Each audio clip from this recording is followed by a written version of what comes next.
गुरु दुखी किसी और से नहीं है, गुरु दुखी जनता से नहीं है, गुरु दुखी पब्लिक से नहीं है, गुरु दुखी जजों से नहीं है, गुरु दुखी कोर्ट से नहीं है, गुरु दुखी जेलर से नहीं है, गुरु दुखी जेल से नहीं है। अगर संत रामपाल जी महाराज जी वर्तमान में दुखी हैं तो केवल अपने ही नालायक अंध भक्तों से हैं, अंध भक्तों से। अरे सतनाम लेने के लिए 4-4 तारीख तुम इशार में करते हो। पहली बात तो ये नाम देने के अधिकारी नहीं। इन गधों ने संत रामपाल जी महाराज जी के आड़ में जगह जगह दुकानें खोल दी, फर्जी नामदान केंद्र खोल दिए। इनको अधिकार है क्या? अरे प्रथम नाम देके तुम लोगों को सतनाम देने के लिए 4 बार इशार तारीखों पे भेजा जाता है, फिर तुम्हारे को सतनाम दिया जाता है। सतनाम देने के लिए प्रथम मंत्र की परीक्षा ली जाती है। क्या ये गधे सक्षम है? क्या ये नालायक वो प्रथम नाम की परीक्षा लेने के लिए सक्षम है? अरे गुरु ये है या संत रामपाल जी महाराज है? परीक्षा कौन ले लेगा? इसलिए हम कह रहे हैं कि 2009 से जो आश्रम में नाम दीक्षा दी जा रही थी वो फर्जी थी। सतलोक आश्रम बरवाड़ा में 2009 से नाम दीक्षा दी जा रही थी गुरु जी के रहते सहते, वो फर्जी थी क्योंकि इन लोगों ने मनमाना आचरण कर रखा था। गुरु के आदेशों को नहीं मानते थे ये लोग। अब बहुत सारे भगत कुत्ते की तरह भौंकने लगेंगे कि वहां तो गुरु जी खुद थे आश्रम में। अरे गुरुजी खुद थे, फिर वो फर्जी कैसे हो सकती है? जिस प्रकार सतलोक आश्रम बरवाड़ा में रहते सहते उसी गुरु के नाम पे इन लोगों ने तुम्हें कमांडो बना दिया, इन लोगों ने तुम्हारे हाथों में बंदूकें पकड़ा दी। उसी गुरु के रहते सहते इन लोगों ने वहां पे 5-5 मौतें करवा दी, पुलिस वालों पे पत्थर फेंकवा दिए, पेट्रोल बम फुलवा दिए, जेसीपीया फुकवा दी। उसी तरीके से इन लोगों ने उसी गुरु के आश्रम में रहते सहते ये फर्जी नामदान दीक्षा केंद्र चालू कर दिया था इन लोगों ने।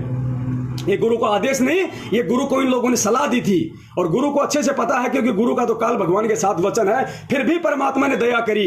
जो आत्माएं वहां से 2009 में नाम दीक्षा लिया करती थी, परमेश्वर उनको आशीर्वाद दे दिया करते थे। क्योंकि जैसे ही हमने नाम दीक्षा ले लिया आश्रम में 2009 से 2014 तक, उसके बाद अपना फार्म लेके हम गुरु जी के पास जाते थे दर्शनों के लिए, तो गुरु जी अपना हाथ रख देते थे सिर पे, और हाथ रखने के बाद अगर वो नाम फर्जी है तो परमात्मा की दया से वो सुचारू हो जाता था, वो सही हो जाता था। लेकिन आज क्या हो रहा है?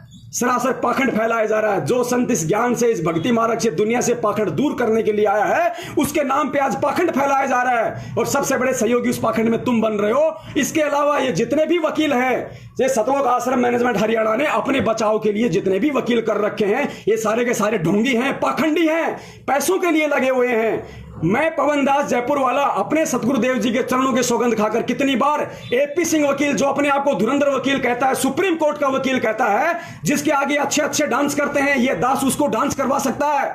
इस दास को परमात्मा ने वो काबिलियत दे रखी है, वो बुद्धि दे रखी है। ये दास आज पूरी दुनिया के सामने एक बार फिर से चैलेंज करता है सतलोक आश्रम मैनेजमेंट हरियाणा के एपी सिंह दिल्ली वाले वकील को, सुप्रीम कोर्ट के अधिवक्ता को, और एस के गर्ग नरवाणा वाले को, जो वर्तमान में देशद्रोह का मुकदमा लड़ रहा है संत रामपाल जी महाराज जी का। मैं उन दोनों वकीलों को चैलेंज करता हूं। यहां पे मुझे मजबूरन चैलेंज करना पड़ रहा है क्योंकि मेरे पास में सबूत हैं, साक्ष्य हैं। इन दोनों वकीलों ने सतलोक आश्रम मैनेजमेंट के इशारे पे, पैसों के लालच में संत रामपाल जी महाराज जी को उल्टा फंसाया है, ना कि बचाया है।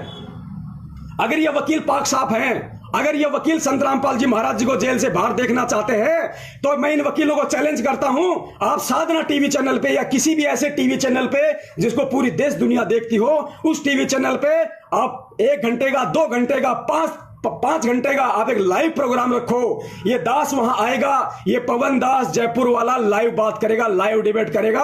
अगर तुम लोगों की वकालत ना छुड़वा दी, तुम लोगों के लाइसेंस फेल ना करवा दिए, जिस तरीके से तुम लोगों ने सतलोक आश्रम मैनेजमेंट के गुलाम बनकर, उनके पैसों के गुलाम बनकर तुम लोगों ने जिस कदर प्रशासन को मूर्ख बनाया है, हरियाणा सरकार को मूर्ख बनाया, जजों को और कोर्ट को मजाक बनाया तुम लोगों ने, उल्टे सबूत पेश कर करके, उल्टी दलीलें दे देकर तुम लोगों ने वो सबूत नहीं रखे जिन सबूत संत रामपाल जी महाराज जी बोल रहे हैं। अरे संत रामपाल जी महाराज जी पूरी दुनिया के सामने जब बरवाला कांड के समय गए पुलिस के साथ, तो मीडिया के सामने उन्होंने कहा था कि ये राष्ट्रीय समाज सेवा समिति मेरी नहीं है। भगत जी वीडियो निकालो।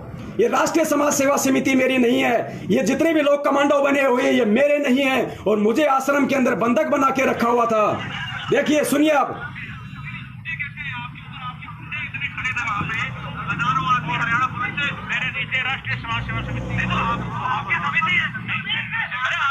देखा, गुरुजी कह रहे हैं कि समिति मेरी नहीं है। समिति कौन? सतलोक आश्रम मैनेजमेंट हरियाणा, वही गुंडों ने एक समिति बना रखी थी, नाम दे रखा था राष्ट्रीय समाज सेवा समिति। गुंडे सबके सब वो संत रामपाल जी महाराज जी का भाई, उनके बेटा, उनका जवाई, उनके रिश्तेदार, ये स्टेट कोऑर्डिनेटर, यही सारे गुंडे उस राष्ट्रीय समाज सेवा समिति के अंदर थे। और गुरुजी ने उन गुंडों के खिलाफ बयान दिया है अपने वीडियो में पूरी दुनिया को। ये जितने भी वकील हैं, एपी सिंह, एसके गर्ग, नरवाणा, ये उन गुंडों को कोर्ट में खड़ा क्यों नहीं करते? उन गुंडों के खिलाफ कोर्ट में खड़े क्यों नहीं होते? क्योंकि इनको अच्छे से पता है कि जो गुंडे हमें फीस दे रहे हैं, जिन गुंडों के पैसों के पीछे हमारे बच्चे विदेशों में पढ़ रहे हैं, जिन गुंडों के पीछे हमें मौज मिल रही है, हमें लाखों रुपए एक तारीख का मिल रहा है, उन गुंडों के खिलाफ हम कैसे कोर्ट में खड़े हो जाएंगे? पुण्यात्माओं, ये सबके सब षड्यंत्रकारी हैं, काल के दूत हैं। इनको संत और भक्ति, भगवान, ज्ञान से कोई मतलब नहीं है। आप लोगों के कंधे पर बंदूक रखकर गुरु को बदनाम किया जा रहा है, कहीं लेट ना हो जाए। ध्यान रखना पुण्यात्माओं, पानी अगर सर से ऊपर निकल गया, गुरु का कोई कुछ नहीं बिगाड़ पाएगा। गधे कुत्ते हम बने फिरेंगे, यहाँ पे गधे कुत्ते हम बने फिरेंगे।